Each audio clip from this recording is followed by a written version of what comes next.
Hi,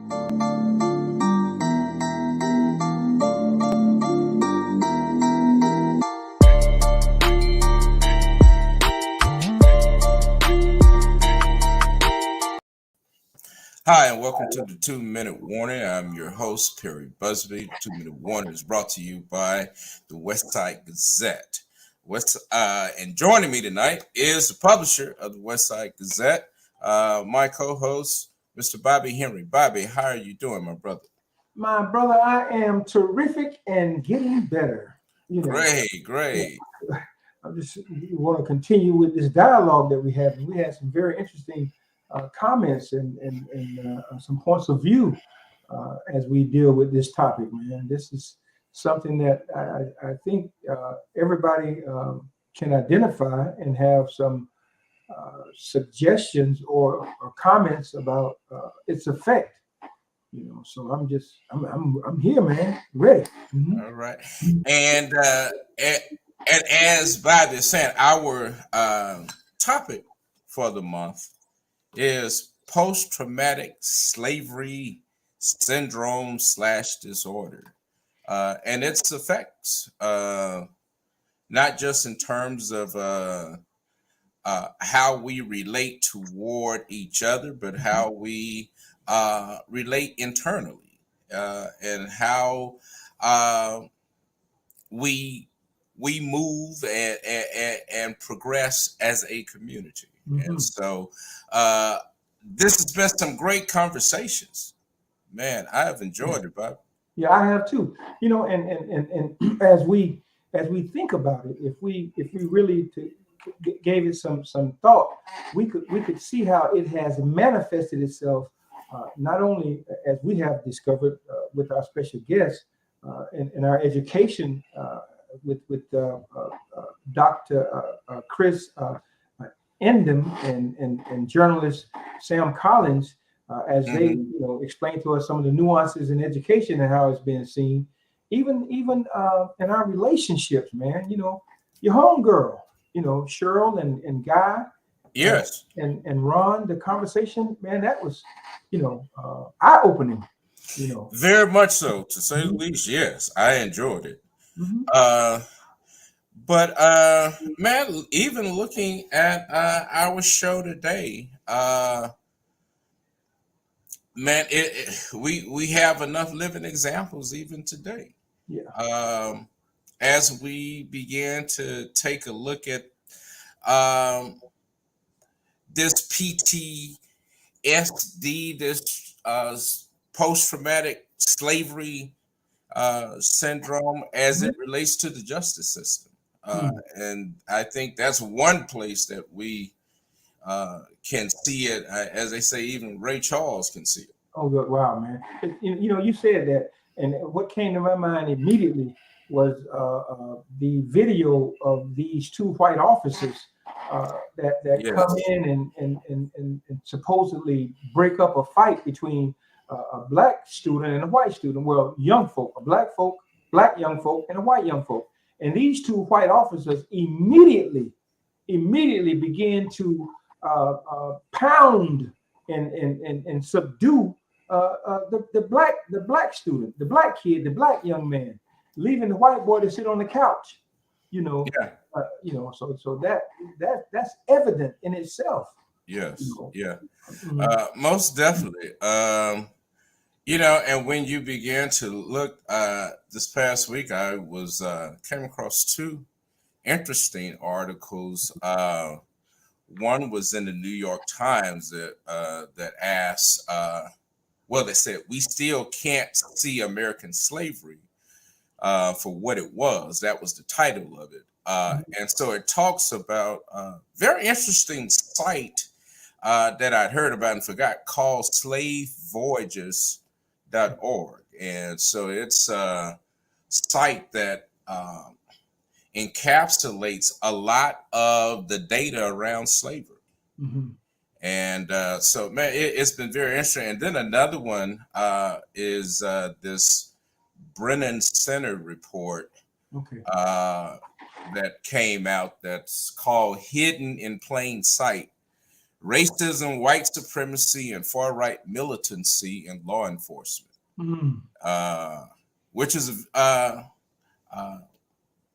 very interesting topic that begins to talk about how law enforcement is trying to weed out some of these elements in society, but yet has yet to really take a good look internally at the ills within law enforcement.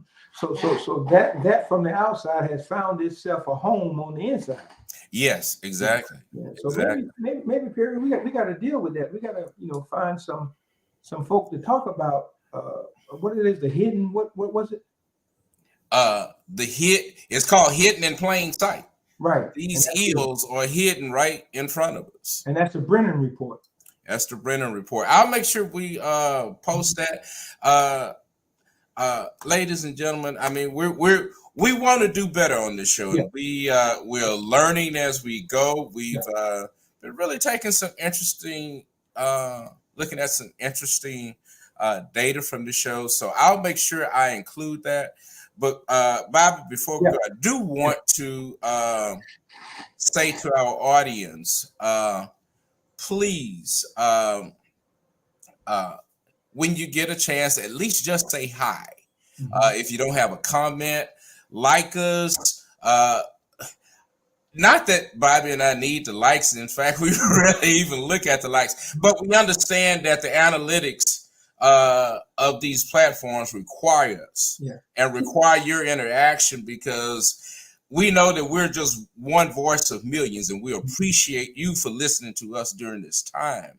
But if our analytics aren't good, you will soon find it hard to locate us on your news feed. And so we need you to help us as we continue to bring you this informative information, as well as these expert guests. And we're just so fortunate to have our panel tonight. But again, if you haven't, please hit like. If you don't have a comment, at least just say hi. And that's on Facebook as well as YouTube. So just want to get some good house cleaning out the way first. And I must say this, Perry, the data that we're collecting, of which you are so proficient at, and we're gonna talk about how significant this data is as we get into this election cycle. This is some serious stuff. Now, this is no joke. Yep, we want to know who's listening and all of the categories that are listed for Perry to collect the data. But we also want to show to these politicians that they should be using data and quit going off the wishful thinking list. Okay. Well, and I'm not throwing shade, and I'm being straightforward. Last week, State Senator Shervin Jones held a press conference to talk about his initiative to focus on Black and brown voters in terms of vote by mail. And one of the things that he raised was that we really want to make sure that we communicate these instructions and guidelines and every step, making sure that we use our Black media. So I don't know Senator Jones. I know him to be very upfront, stand-up guy. If someone knows him out here, please tell him come on the 2-minute warning and come talk to us. We want to talk to him. And he said that Black media is important. We want to keep him accountable to his word. And Perry, that's Black-owned media. Yeah. Correct. Don't try to use a system that is fronting. Right. Talking about Black-owned media. Yeah. So that's another. But to Senator Jones, commend your effort. Come talk to us so that we can help participate in this. And so our people, we need to get our people from all sides. This is a viable platform for you to send forth that message. So please take time out, talk to us. All right. Yep. All right. Did we do the house cleaning? Yeah. Okay. Cool. So what's happening? Who we got on the show this evening, Perry? Oh man, we have good friends and a good lively crowd. I'm always happy when we have guests who are ready to come with their barrels loaded and give us some good information. So we're gonna do ladies first. Yeah. And so what is this show? What's the topic we're gonna deal with on this show here? You do the topic. Okay, well, look here. We do understand that our Black history is dependent upon our mental health. And we do understand that our mental health is sometimes shaped from outside influences. So what we're going to deal with tonight is the post-traumatic slavery syndrome disorder and the juvenile justice of the justice period system. And that's where we're going to focus in on tonight. So let's have that. What we got? Okay. Our first guest is Miss Anna Henry, who is a community evangelist. She is out there with our mothers and our youth, just really on the forefront. Glad to have you, Anna. Okay. Very good, Miss Anna. Yeah. Okay. And our next guest is no stranger to the show. We just gonna, in fact, they say, you know, when you're so good, you only need to go by your first name. We just gonna say Monalisa. Good evening, everyone. Welcome to the 2-minute warning, and to all my followers that are watching me. What's up, y'all? Very good. All right. All right. Now for the brothers, this gentleman here made history in Broward County as one of our 5 elected constitutional officers. Now the difference in him and the other ones before him, that this is a brother, a public defender, Attorney Gordon Weeks. So, thank you so kindly for having me, Brother Henry, Mr. Busby. I appreciate the opportunity to talk about this issue and bring some perspective from the criminal justice system. I'm looking forward to the conversation with my fellow panelists. Okay, great. Good. Now this other gentleman, he wants to go under the radar, but this is a heavy brother, a psychotherapist, and some other stuff that this gentleman does, and he's so humble that he just wants us to call him Mr. Sonny Etienne. Did I say it right, Sonny? You sure did, Bobby. Thank you for having me this evening. I want to also thank you, Perry, for having me, and thank you for allowing me to be a guest on your show, and for my fellow panelists tonight. Look forward to a good talk. Very good. Let's get right into this, Perry. If I just go ahead. Let's allow Anna. Anna, if you would, we know the backstory, right? So if you could just give us your take on this post-traumatic slavery syndrome and the effects on juvenile justice, to shed a little light on us from your standpoint. So just to start it off, like what I've learned over the years is that to say that slavery never existed and that it doesn't matter, it does matter, because there was a people that was like an overseer or a guard or some type of a power play that was over another people. And so the people who had less value in the community was owned by these people. And so they had no say-so. They had no kind of economic, no kind of chances of survival for themselves. So everything that we pretty much, that people who were in slavery, because we're no longer in that time frame, but people who were literally in slavery had no voice. And the only voice they had was kind of secret amongst each other. And a lot of stuff that has came out over the years on social media has opened that gate to be able to set the tone for this discussion itself and, ongoing, so that we can try and find some type of security and some kind of, what can I say, stability for our children for our children's children and our children's children's children for the next generations. Okay. I'm trying to get you to give us some insight from a personal position.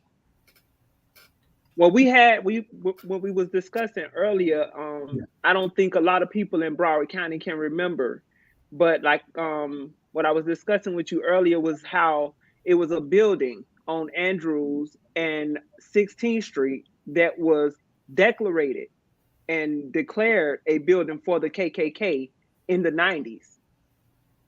And it was no more than 1990, 1991. That building was there for many years. Even as I became a teenager in high school, that building was still there as the KKK building. They had parades.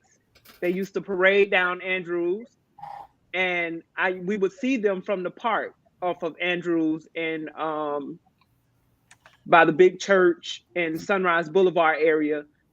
And the fear was a whole lot different because I'm originally from Kentucky, so it was not something that I was used to seeing other than seeing it on TV, but it was like real. Coming from Kentucky, you weren't used to seeing it in them sheep coming from. I've been to Kentucky. And that's the thing. In certain parts of Kentucky, we have that probably there, but I've never actually seen it other than on TV. So to actually be like right in front of it, it was kind of shaking. I was kind of shaking, but I didn't know exactly how to. I didn't know how to accept that. I didn't understand it. It was kind of like, wow, this really still exists in the 1900s. Okay. Gordon, from where you sit, what's the lingering effect of post-traumatic slavery, if you would, if any, that you've seen in that system? You see it from every aspect of the criminal justice system, the lingering effects of slavery. You know, slavery was a system of oppression, bondage. It was an economic engine that built this nation on the backs of Black people and colored people.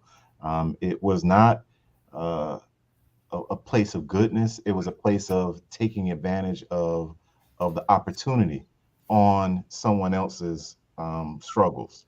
And that system, that economic engine that allowed wealth to be generated and handed down over generation and generation, was something that they were going to protect. And even though slavery was abolished, the Constitution was amended, and there became the Jim Crow laws and the functional equivalent of slavery.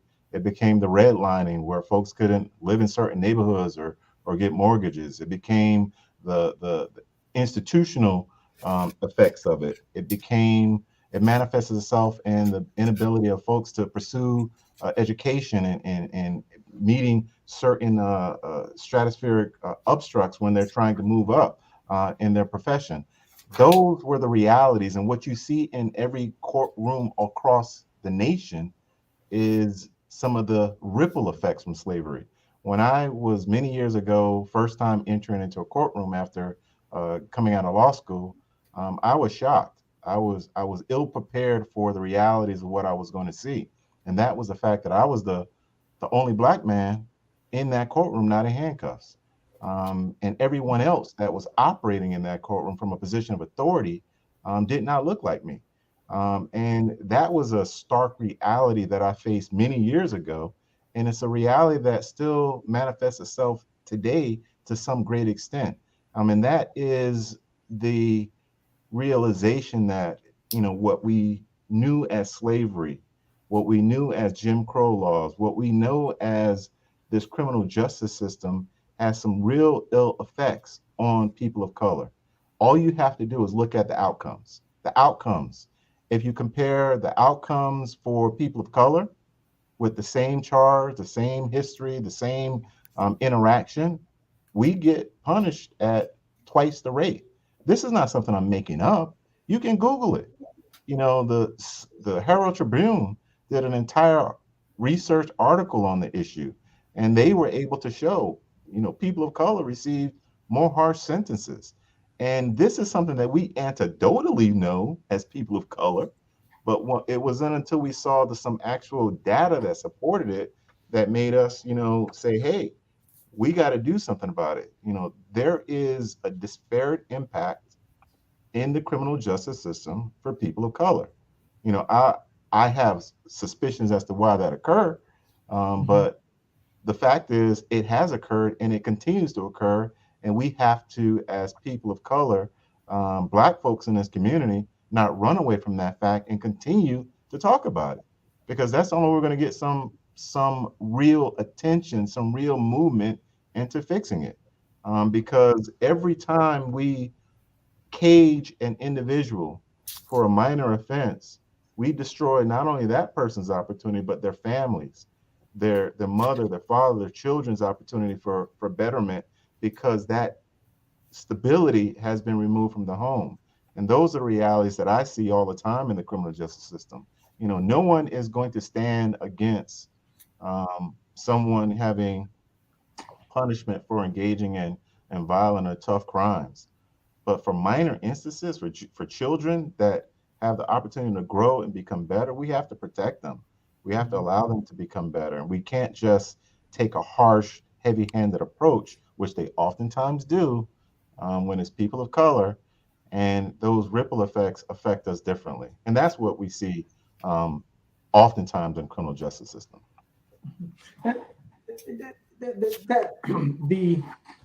The psychic, the mental anguish. I'm sorry, Mr. Sonny,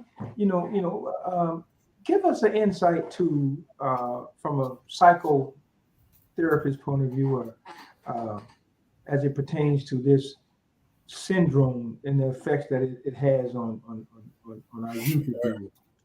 Sure.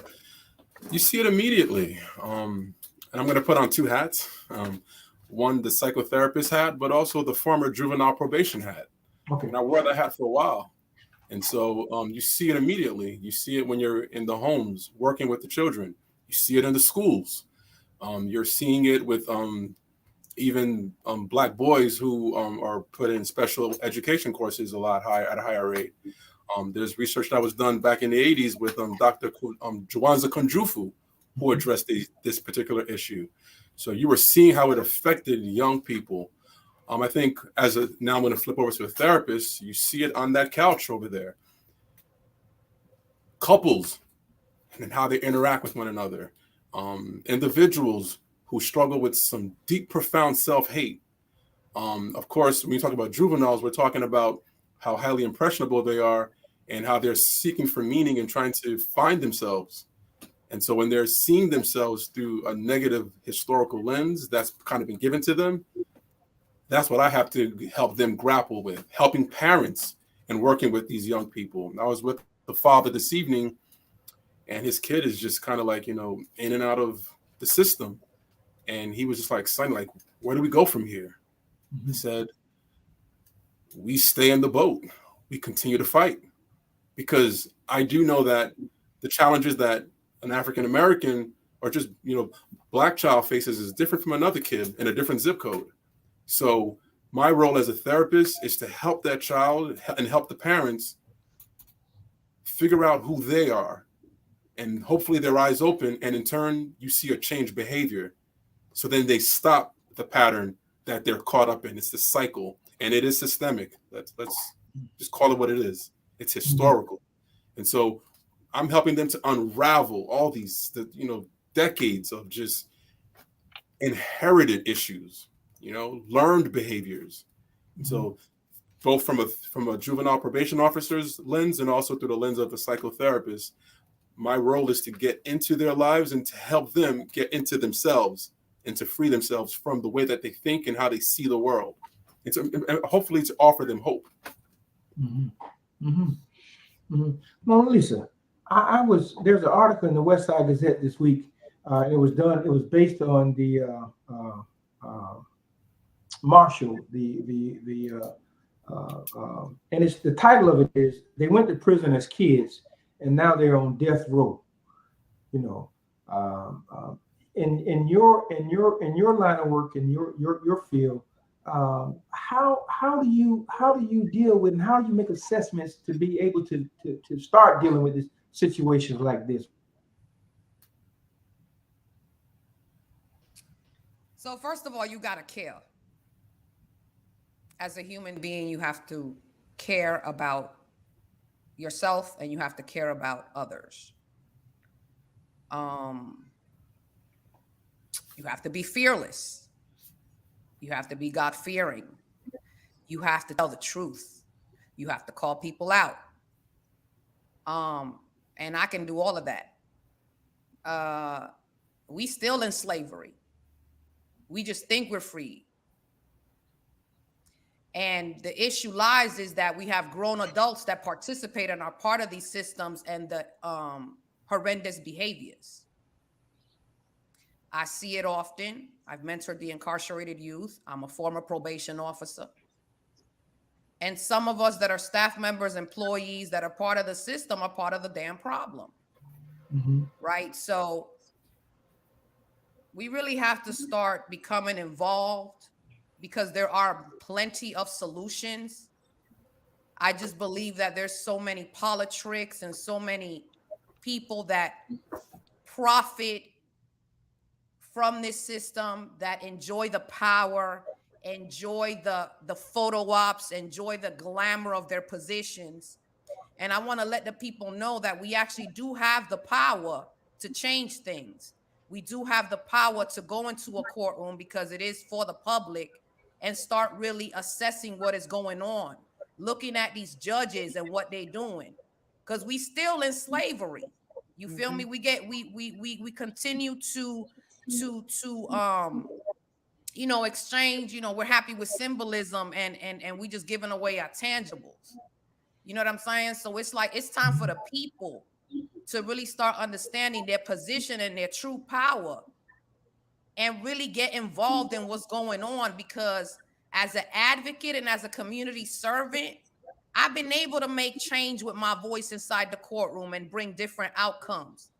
And sometimes if I advocate in cases, I bring people with me so we can show the judges and we can show the state attorney's office that we actually have, people who are voters that are involved and engaged in this system. Like me personally, I do enjoy the conversations, but I'm tired of talking and everybody knows that about me. You feel me? So I'm looking for real soldiers so we can go ahead and handle this business and make some change. It's just that simple. You feel me? Mm-hmm. Yeah. When that article that I mentioned, it was through the Marshall Project. And one thing that stuck out when I was reading it was how the young man was saying that they had to engage in actual fights. They would have fights, they locked in a room, like off of the Django, and the master would have his slave and the other master would have their slave, and they're in this room, and whoever comes out, so be it. So I'm to me that just we're still suffering, if you will, from that type of mentality. So I'm just and it's at the expense of our youth. It's like we have to really, like, for example, I know for sure that Gordon Weeks is always speaking out and writing letters and letting everybody know what the hell is really going on. But we, the people, are not really involved. You feel me? We just not involved. Yeah. Speaking of which, and I agree, because I don't want this to just be a night of conversations. Gordon, one of the things they tell you is ignorance of the law is no excuse. And I'm sure people are ignorant of your work and your office. Some may not even know it exists. Help explain to our audience the significance as well as the constraints that you deal with on a daily basis to try to at least head off what you can. I appreciate that. We are the public defender, and I say we Although I am the elected public defender, I don't do this by myself. There is a whole host of attorneys that work in this office tirelessly. They dedicate themselves to this service. We don't pay them what they are worth and what they deserve, but they do this work because they know they need to balance out the scales of justice. They are the conscience of this courthouse. We don't have the power of the police. We don't arrest people. We don't have guns.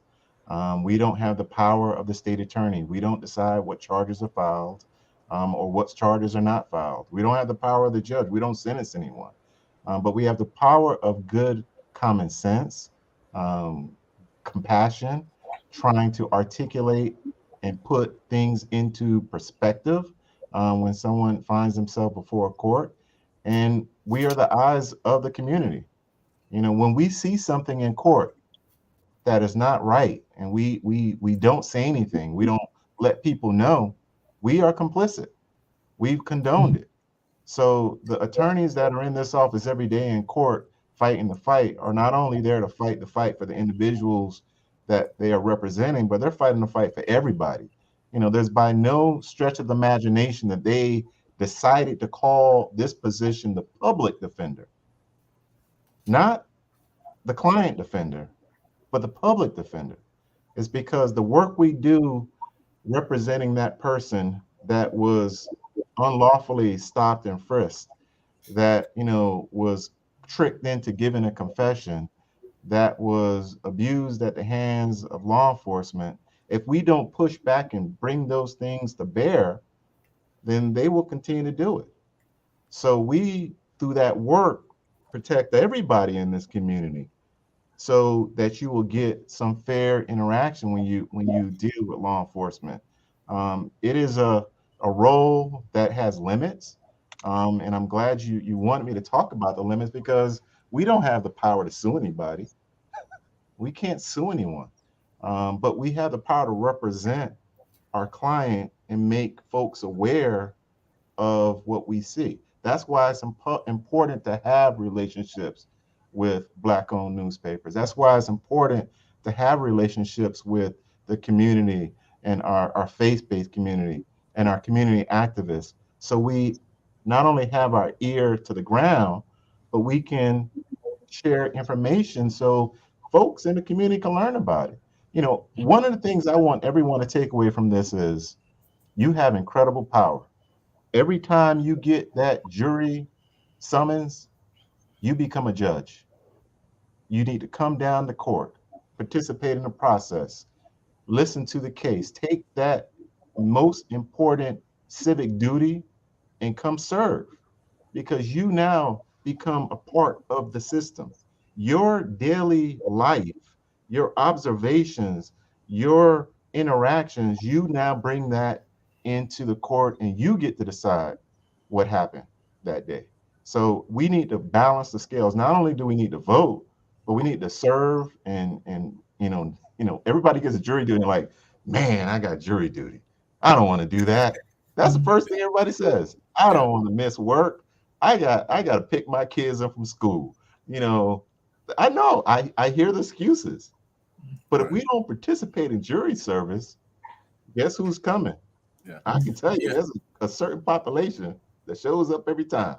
Speaking of which, Gordon, excuse me, Gordon. Speaking of that, if we even look at jury pools as the whole, I know everyone tries to get out, but even on the whole, what is the minority participation in a county such as Broward? Because I tend to think that those numbers don't add up. They don't.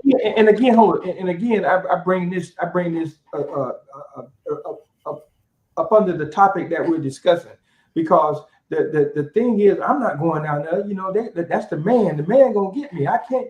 So you see, it's permeated throughout society. It's a vicious cycle, Brother Henry. Vicious cycle. Folks are like, I don't want to deal with that. I don't want to be involved with that. I don't trust that. And guess what? Mm-hmm. You are perpetuating the power to someone else. You're giving it to someone else. Yeah. And where do they draw the original pool from? the list of voters, active voters. That's why all of this again is full circle. They, you wonder why they don't choose a lot. If you're haphazard about voting, they'll be haphazard about finding your name. You know, so again, that's going to be very important moving forward now. We need folks to be engaged in every aspect of the system. There, in my opinion, there are three most important civic duties: to be called to serve this country in a time of war, you know, to be called to serve this country as a juror, and to be called to serve this country and cast your ballot at the voting box. You have to engage in those three most important functions if you want the society to work. You know, Monalisa said it clear. We need folks that are going to be engaged, active soldiers. And I'm not saying we need to be militarized, but we need to have that mindset that voting is not something that I'm going to just let go slide by. Mm-hmm. I may be upset about the slate. I may not like the candidates. Mm-hmm. I may not like my choices, but I need to pick one of them and cast my ballot, because if I do not choose, they've chosen for me. And that's the game. That has always been the game. And that is that mindset. We watch TV and we see all of this carnage that is inflicted on us as a people. And some of it, you know, from like the doctor said, there's a trauma element to that. You become traumatized and you're like, I just want to be done with it. So you disengage because you're like trying to protect yourself from additional trauma. Well, guess what happens when you disengage? You just gave the power away. And those are some of the post-traumatic issues that we deal with as a community. I do not like to watch any of those police videos that are all around the internet. When they come up on my feed, I just pass by them because it's traumatic for me. It really rubs me raw. So I try not to, I don't want to expose my trauma over and over again because I deal with this every day in work. So I understand folks saying, man, jury duty, I don't want to do that. Going down to the courthouse, man, every time I go to the courthouse, they trying to lock me up. I'm not going to do that. You know, I get it, but we have to not give that power away because we are holding the burdens of being people of color. If I could, I want to back up to a comment that came on there. I think it was from a John Schaff. And then Mr. Sonny, I'm going to ask you a question. Okay, John Schaff said, and I guess he's looking for some directions. I have a brother who committed an act, and my other brother was arrested instead. Even though it was clear on the video, they still have him. How can we engage in situations like this? Gordon, I'm gonna ask you that, and then Sonny, I want to know, how do we break that lock, that stronghold that has gripped us? So, yeah, I guess that. Yeah. That question begs the answer of the mistrust that this community has with the court systems. And there lies the problem. Every time that we see instances where it's a clear picture of how people of color are treated differently, it erodes the confidence of the community in the court system. And if we continue to erode the confidence of the community that there will be justice, then anarchy will reign, because people will take things into their own hand rather than having law enforcement or the courts or judges, solve disputes. So we have to make sure that there aren't instances where police officers, up in Sunrise, there was a police officer that went into a car, with some pepper spray and, said some stuff, and someone cowered away, and a female police officer went and pulled him off and did the right to intervene and tried to de-escalate the situation. That officer turned around and put his hands right on her throat. Everybody saw that video, right? Mm-hmm. That happened back in November. Where's that officer? Still an officer. Nothing happened to him. But if any one of us on this screen or anyone in the community that's listening to this recording did the very same thing, they've been arrested right there on the spot. And those types of instances cause people to lose trust. That is the trauma that we bear when we see it. It says to them, if that were my child, it would have been taken into custody. But this officer who laid his hands on a female officer in front of everybody that was out there, nothing happened to him. Mm-hmm. The problem with that, Mr. Sonny, the question: how do we begin to reverse this mental anguish, if you will? How would you suggest? What do you say about it? Yeah, I think Monalisa got us started off. She said it's about action. We can talk, and I'm a talk therapist. That's what I do, but talk is cheap. There has to be action that follows behind it.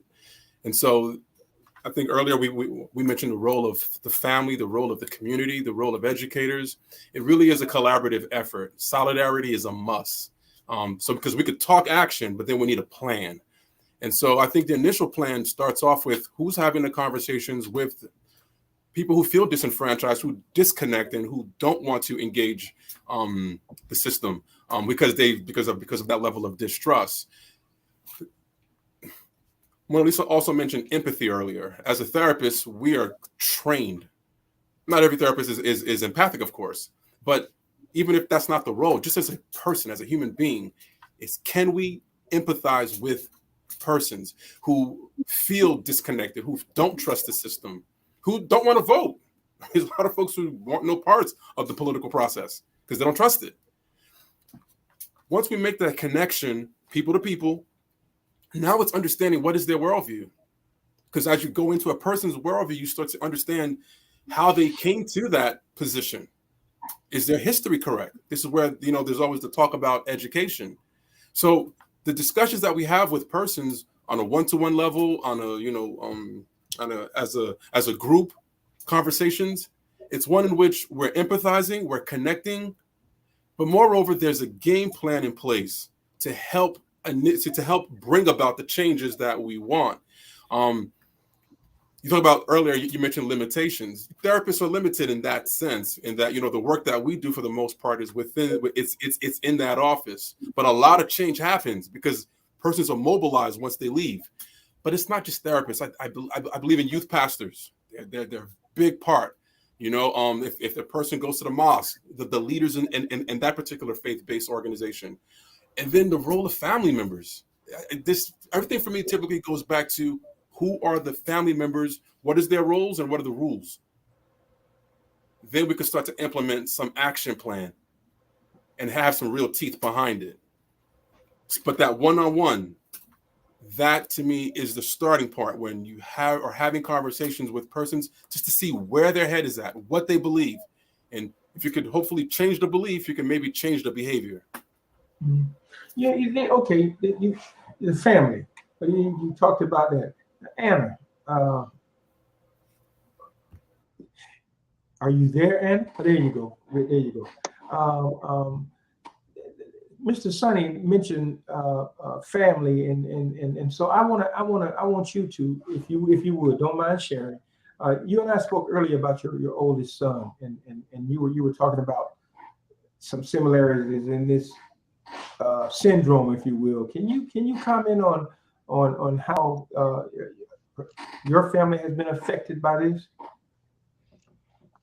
Similar to what Sister Mona was saying, is that we're still in slavery because corporate America has us in a market without fair market value, in a sense where we have the responsibilities as parents to work certain hours, work to certain times, and without that, we won't be able to provide for our families. So what Doc, in a similar, what Doc was saying is that who's home raising the children? The children is raising the children now. That's why they run around like knuckleheads and going through challenges and changes with their mental health, because it's kind of like their growth is being stunted mentally,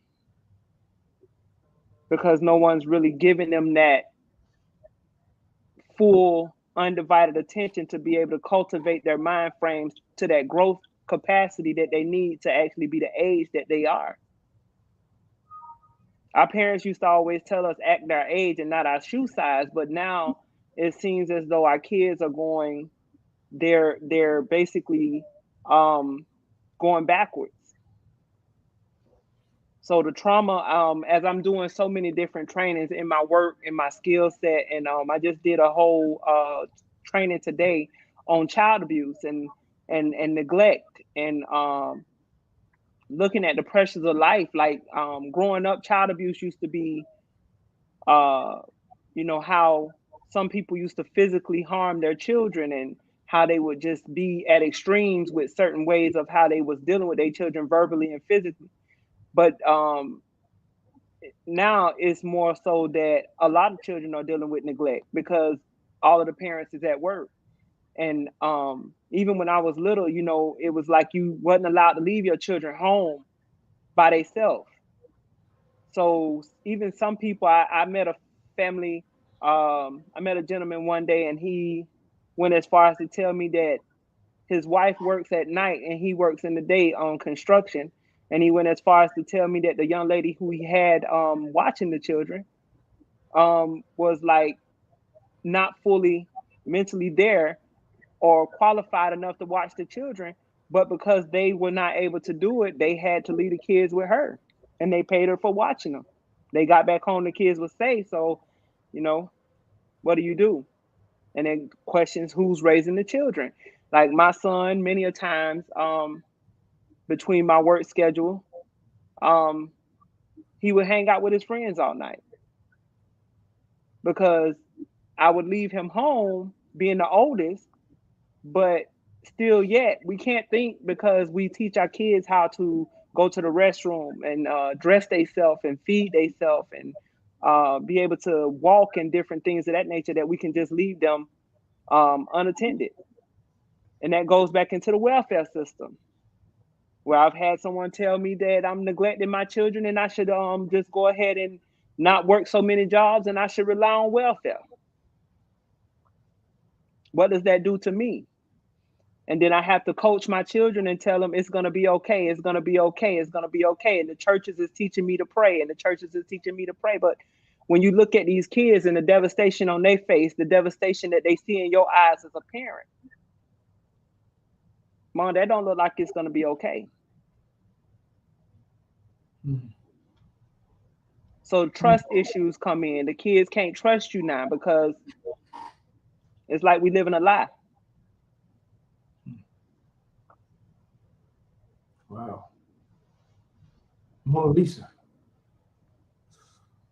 Hold on. Somebody is, can you talk about new expungement laws and how is the public defender's office will utilize the judicial expungement and mediation, arrests that are later dropped, or this new one-day probation shows as convictions?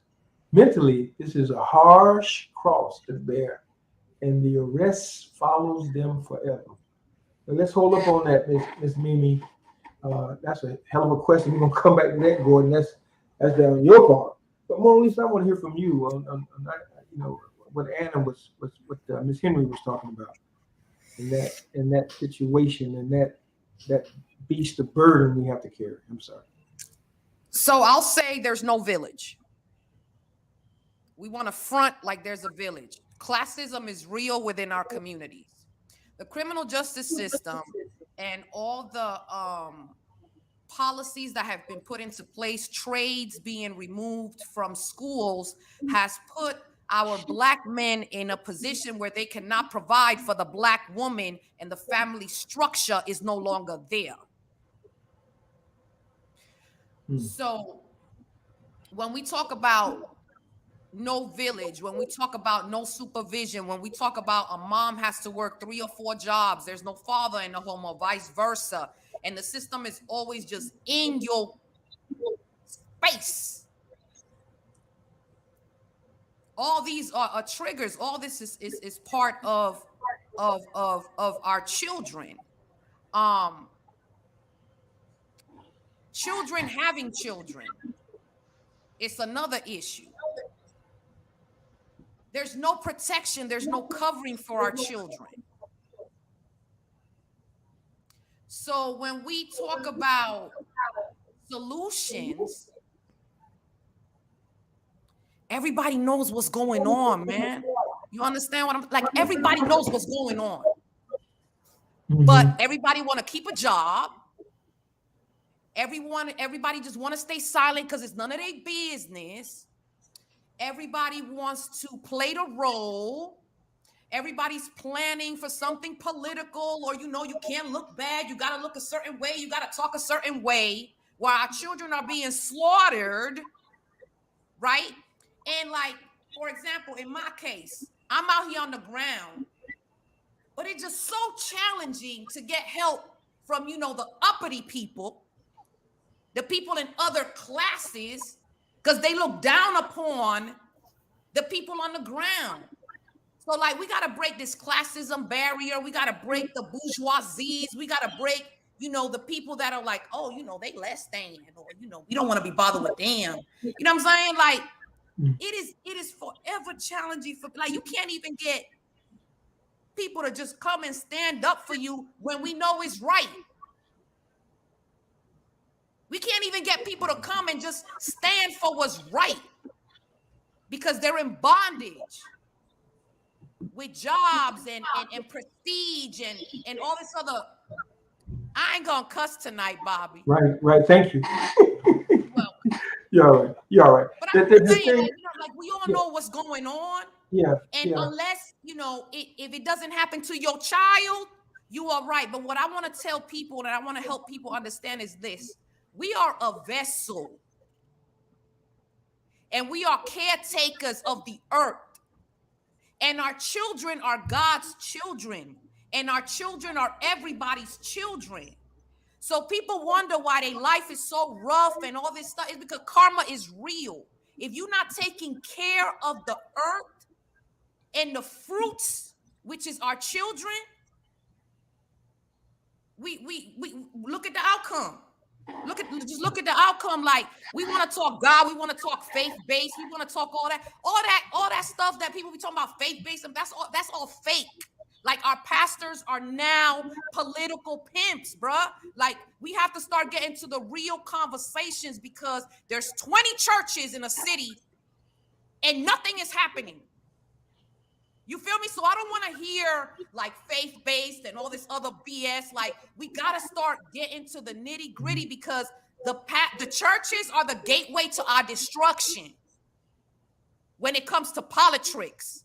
So, and I say that to any pastor in their face because I need to see their work. Like, the point of the matter is this. Our children are being slaughtered. They're being swallowed by the criminal justice system, the foster care system, every system in place. And we still here chilling like, okay, well, and funding is going like everywhere else but where it's needed. So we got to really get serious and start thinking about other children, not only your own. Because it's real, like it's gonna come back around. You sit here protecting your child, and your child gonna end up hanging out with the child that you're not interested in. You feel me? And then when it hits the fan, oh my goodness, what did I do wrong? Oh my goodness. So it's just time to really like be real and have real conversations and start calling people out, start closing some of these churches down, really put in like real programs. You know what I mean? And get stuff popping, bro. Cause like. And everybody know, I let them know straight up, like we not playing and we need help. We need help and the people can actually get things done if they get involved. Yeah. That's all I got to say. Yeah. And to the What'd you say? I said, tell us how you really feel. Yeah. But to the point. Okay. Yeah. Okay, but to the point, I do want to say, okay, it is possible for two things to be true. And And while I know that there's a lot of us who gonna go speak sister and speak sister, I also know that there are some who going, no, our church does this, our church does this. And it's that thing that causes us to hit this lockjam. Because two things can be true. I mean, you can have a church who's on the front line, and I bet you, Monalisa, if you get the pastor in the room, he'll sound just like you and he'll cuss just like you. Because he's feeling the same thing. But no, we can't do that across the board. And I mean, and we know this. So how do we work between this minutia? Because we know it exists and it's not new. We came out of slavery. And then we had the boulets, and that turn led to the Divine Nine and all of this, and our community was still getting jacked up. So this isn't new. We're gonna click ourselves right out of existence. And that's what we're gonna do. I feel the incredible bit of frustration and the incredible passion that's been displayed. But I also believe that, everybody has a lane. All right. And there is a lane for the faith-based community. I'm a man of faith. All right. And I believe that certain steps have been guided for many of us. And sometimes if you really quiet yourself, you will hear those whispers that guide you. And I do not discount someone that is not out there speaking harshly or loudly about something, because they may have a different way of moving this agenda forward. Everyone has a different way of doing it. Monalisa is very passionate. She's looking for soldiers, and that is respectable. And we may need that, but we also need, folks that are going to be able to unify and build bridges and be able to speak to the folks that are in the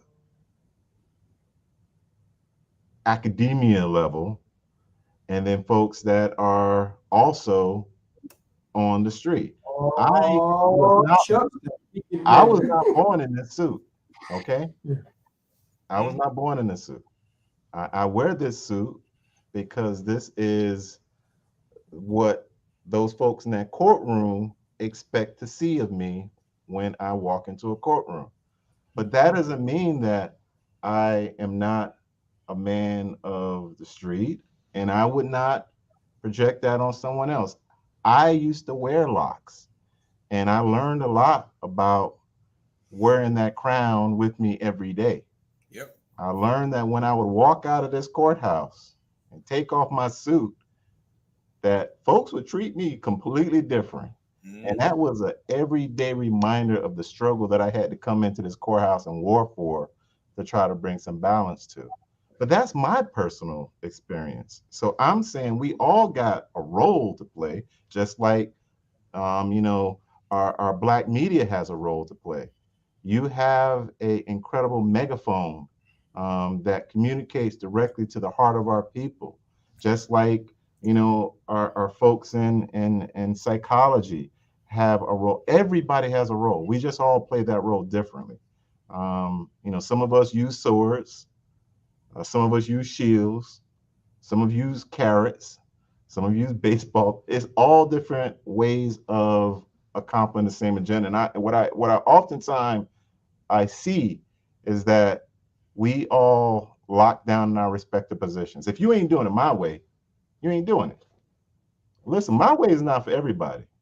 Not, I have been blessed by this community that allows me to do what I do. And with your support, I'm able to do this. With your prayers and your protections, I'm able to do this. But that doesn't mean that everybody's able to do it the same way. I have seen a lot of folks put their neck on the line for things that are important for this community, and they've done it quietly. So I think what we have to do is recognize there's many different ways to skin this cat. And we can't isolate folks into their respective silos. We have to unify under, it pained me to hear Miss Henry tell that story. It pained me because I recognize that. I see that in court all the time. I see that in this courthouse. And we have to be able to find different ways to communicate that and find some positive way to move forward. I love the passion that Ms. Weber brings to this. I love it. But I don't want to have that passion isolate other folks that are doing equally important work, but they're doing it differently. And that's one of the things that I caution us to try to find a way to move forward to collectively under the same tent, but not fractionalize us. Because when we do that, guess what we're doing? We're getting seized. We're giving the power away again.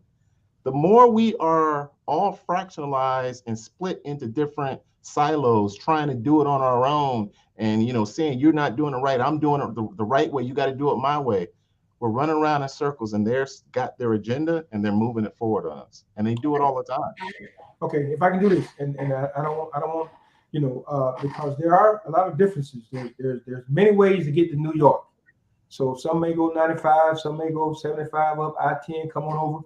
If the objective is to get to New York, and we all can agree, let's get to New York. If I got to kick down doors to get to New York, I'm gonna kick them doors down. Gordon, you be the peacemaker. No, I'm not. I'm a rebel too. I'm just saying. I agree. We gonna deal with this post-traumatic slavery syndrome disorder and how it has affected our juveniles. But before it affected the juveniles, it had an effect on us. So we all mentioned some things. Anna from a mother's perspective, Monalisa from the soldier perspective, Gordon from the Justice Department, and Dr. Sonny from that mental psychotherapist thing. It's going to take all of us collectively, but we cannot be afraid to voice our opinions and move in unison. If we don't talk, if we don't have the discussions, if we don't break the ground, we can't put no seeds in it to make it grow. So we got to do that. Sonny, okay. You. How do we bring all this together? What time is? How do you see all of this coming together, therapeutically speaking?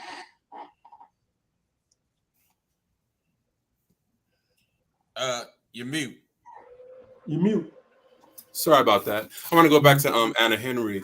Thank you for sharing that, because of course I get a chance to work with many Anna Henrys of the world with the similar issues, and I understand where Ms. Weber's coming from in terms of like the village seems to have disappeared, or the village maybe may not be as motivated as was maybe once upon a time when we read in our history text or we learn about our ancestors. I'm of Haitian descent, and I know within the Haitian community, this is an ongoing conversation all the time as far as like, why aren't we connected? Why aren't we working together? That's constantly it's coming up.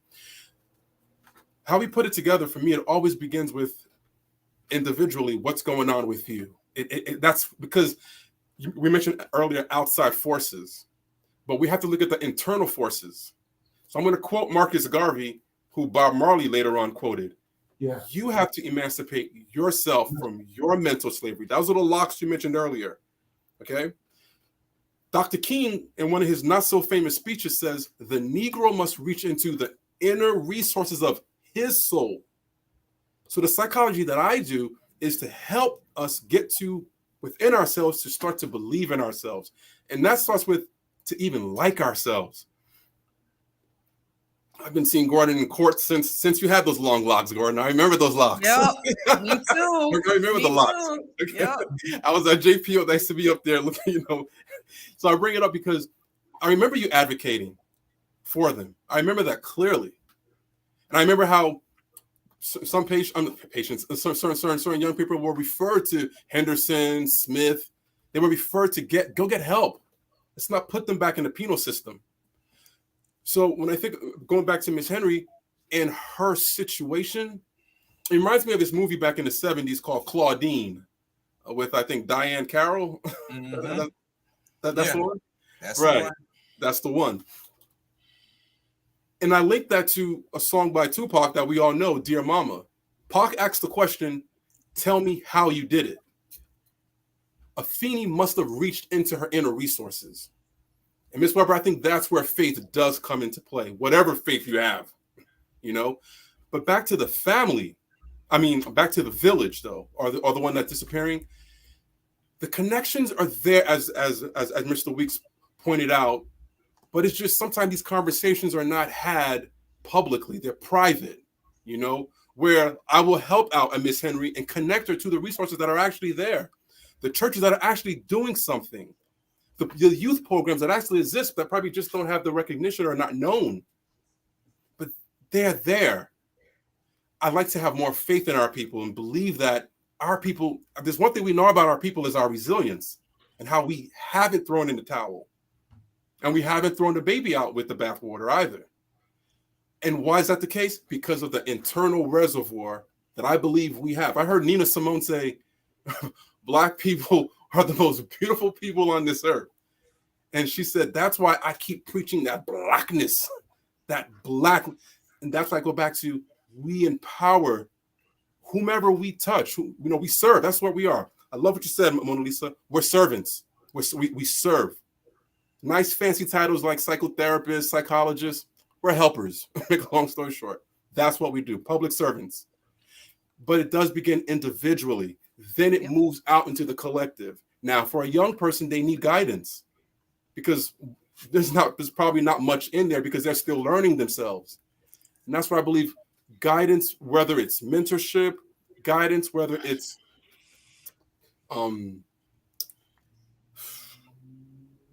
influences, even that the school offers, that's how we start to work on getting a person both action-oriented, but moreover, they actually have a sense of self-worth, self-dignity, and self-respect.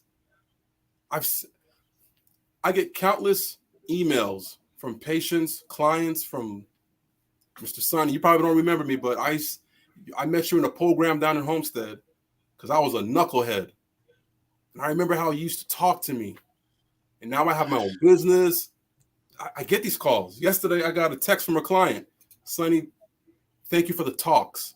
That's all it is, guys. It's talks. That's where it starts. Talks lead to action. So in the words of the Buddha, watch your thoughts. They become words. Watch your words. They become actions. Watch your actions. They become habits. Habits become character. Character becomes destiny. But it does start with what's going on up here. And you don't have to be a psychologist or trained in it to be able to reach someone. That's the human connection that I really want to stress tonight. As long as you're human, you can make that human connection. And that can create change. But I certainly understand where you're coming from, Ms. Weber, as I do you, Ms. Henry. This is the work that I love to do.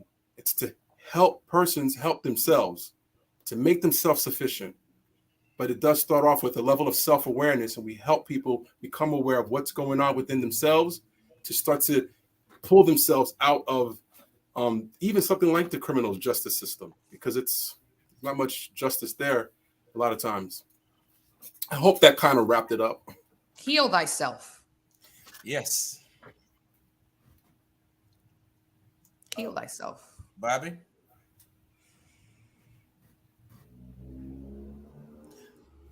You're on mute. You're on mute. Yeah, sometimes I need to be muted, but no.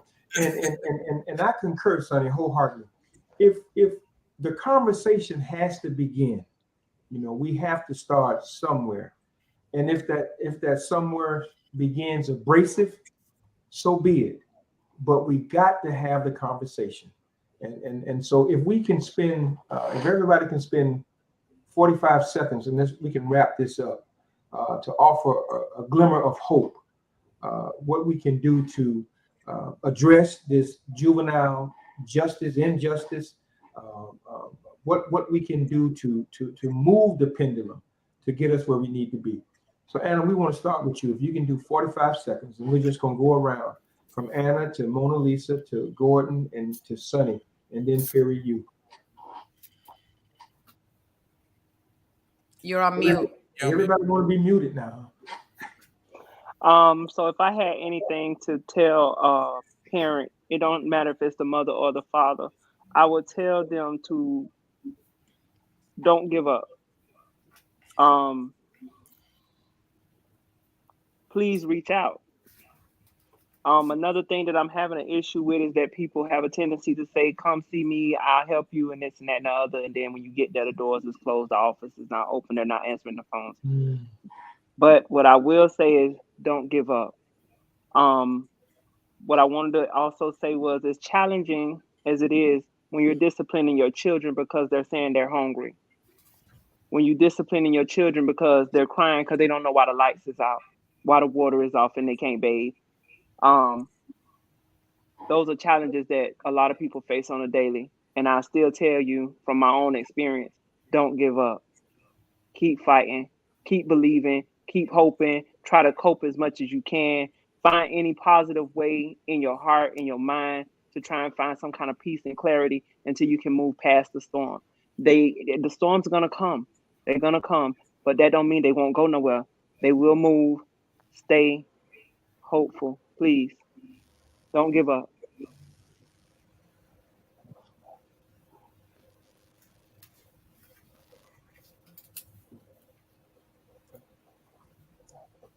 You? Oh, okay. Well, I appreciate everyone. Thank you so much for having me. So I have really quick. So the criminal justice system needs to acknowledge that the juveniles are actual children. Let's start there. Like, they need to actually acknowledge that. Like, look at it like, oh my God, they're children. Our Black and brown boys are actual children. Number two, we need thorough evaluations by psychiatrists, psychologists that are culturally aware and can relate to our youth. Because our youth are being evaluated by others. Let's keep it there. Then we actually need proper diagnosis, not just like guessing games. We need to assess the programs that our children are being sent to, because a lot of them create monsters. And then we wonder why our children, when they get released from the juvenile facilities, why they go ahead and commit a murder. We also have to acknowledge that some of the people employed by these systems are also sick, have trauma, have PTSD, and they take it out on our children. We also need to provide healthy foods for proper nutrition and mental clarity. And most importantly, we need to speak to the youth and ask them, what do they need or what would they like to see? Because we continue to make decisions and think that we know what they're thinking and doing, and we never talk to them and listen to their hearts and their souls. So that's just my little assessment based on my experiences within the system and in the communities. And I am very faithful, but like, you know, faith without works don't take you nowhere. So, you know, I'm gonna keep walking and I'm gonna keep jabbing. So everyone, thank you so much. Y'all have a great evening. Again, I'm Monalisa Weber, and you know, I love me the West Side Gazette, so appreciate y'all. I guess it's my turn. I want to thank everyone for not only entertaining this conversation, but having the courage to speak on this topic. This is having the courage to rip off the Band-Aid and look at the struggles of Black people, not only in the criminal justice system, but just inherently in society. It is important that we continue to do that, not only during Black History Month, because every month is Black History Month, because Black history is American history. It is the original sin upon which this country was founded on. It's slavery. And folks forget that. They forget that. That traumatic sin, that sin that was embedded in our Constitution, was embedded in our economic structure, oppressed the whole people simply because of the color of their skin. And those are real harsh realities that we have to confront. But one thing I want, and we all know this because we are people of color, although my head is a little shiny. We all know that Black folks are resilient, powerful people, people that have been through struggle, people that know that the struggle is not going to break you, that we are strong people, and that strength that we have not only comes from ourselves, but from our ancestors and the lives that they've lived.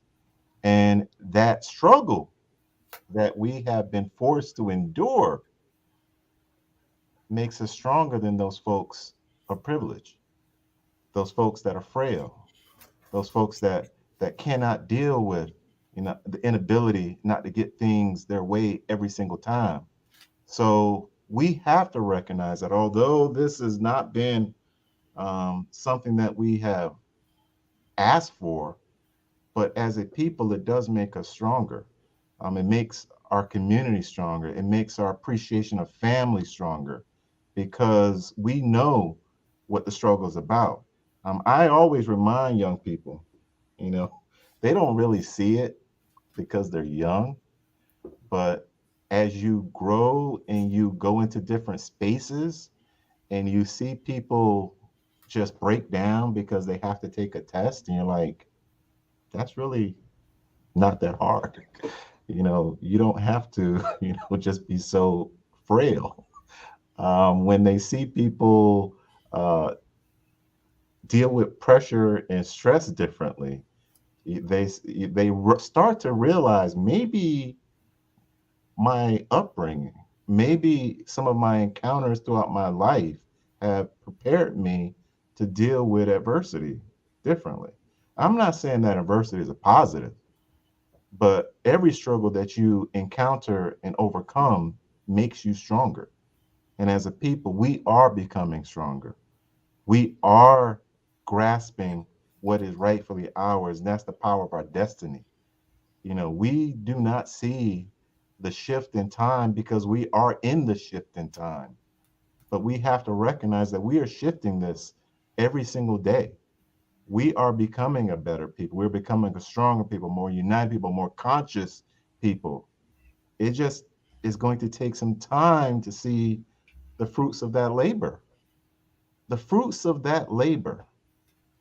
It takes time. And I am hopeful. I am incredibly hopeful. You know why? Because I've seen people at the lowest of their lows. I've seen people in the middle of trauma, and I've seen them become better people if given the opportunity. If you've seen the things that I've seen, then you will know that we can have faith in as a people that will be better. You just have to have that faith. So that is the positive takeaway that I want all of us in this community to know, that although there is everything stacked up against us, every single metric from economics to education to access to power to criminal justice system to mortgages and banking, all stacked up against us, healthcare and so on. We still are a powerful and resilient people. And we got to remember that and unite together in that common cause. We may be from different cloths and different, statuses and different, alignments, but we are a common people, and we're going to be better, and we're going to get the fruits of our labor that were planted before us.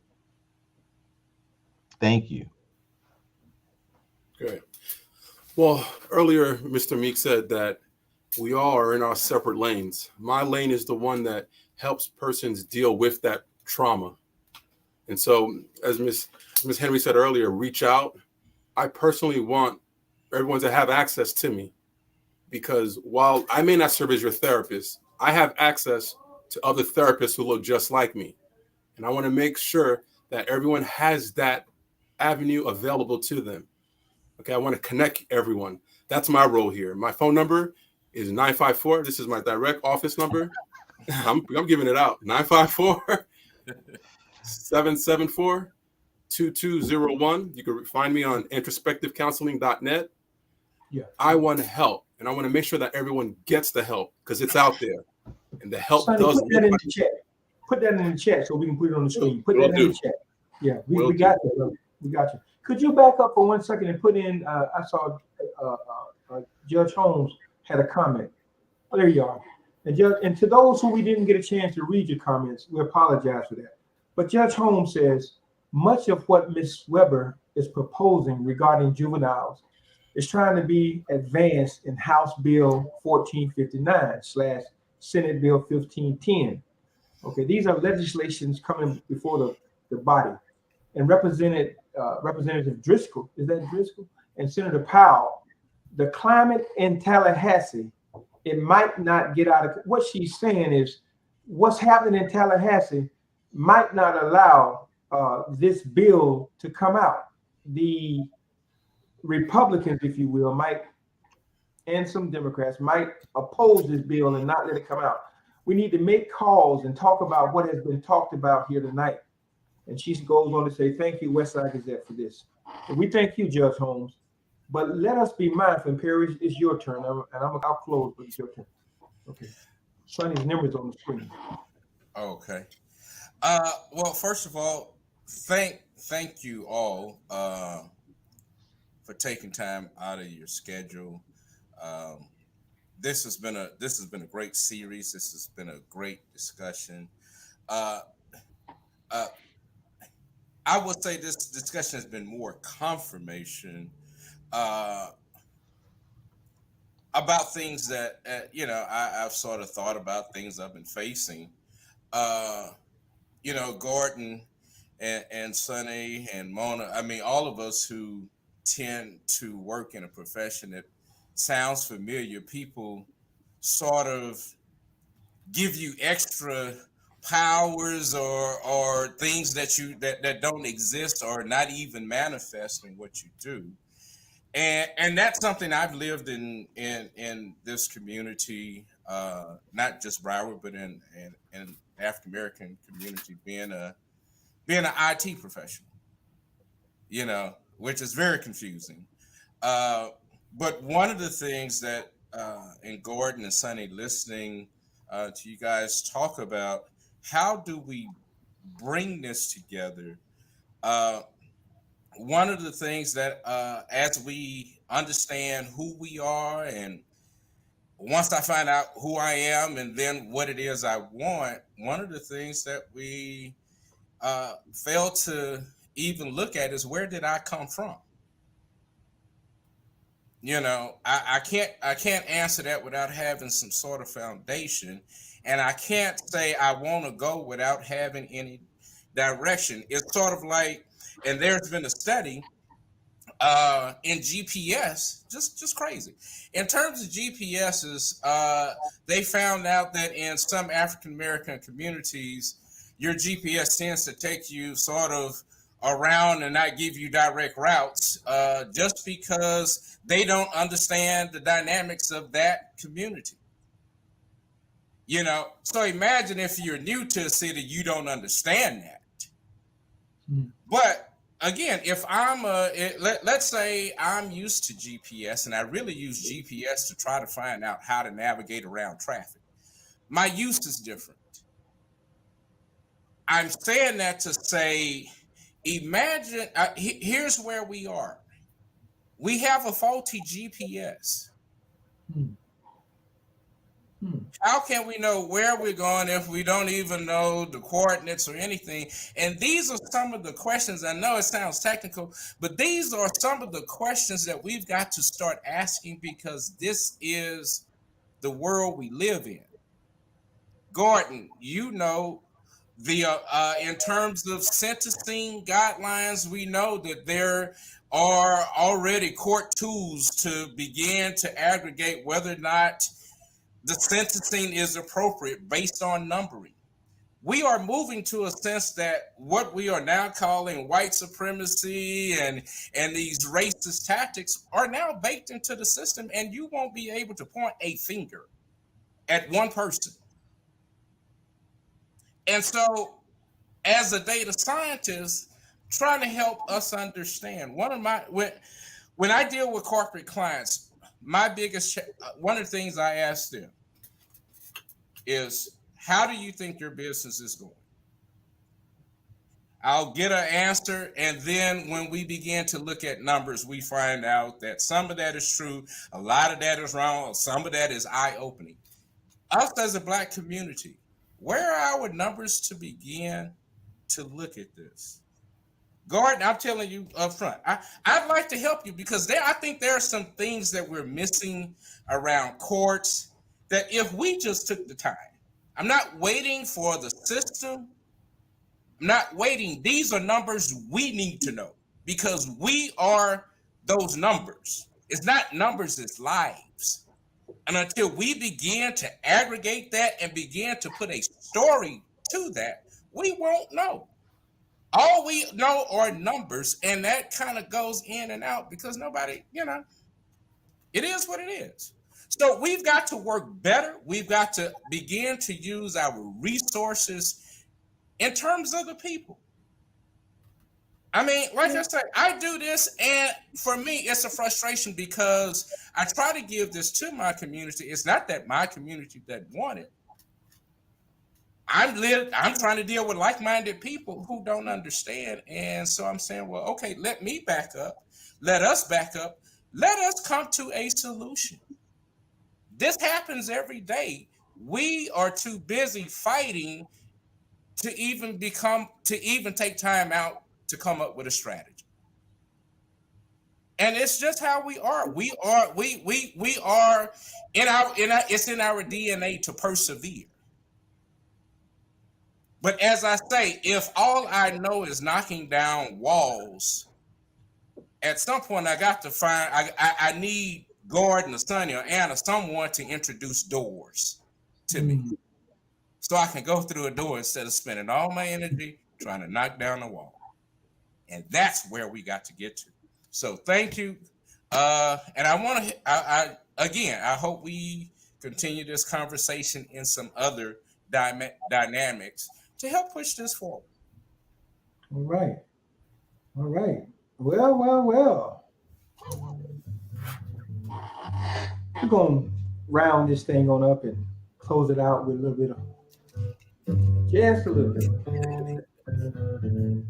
War virus, yes, there are five.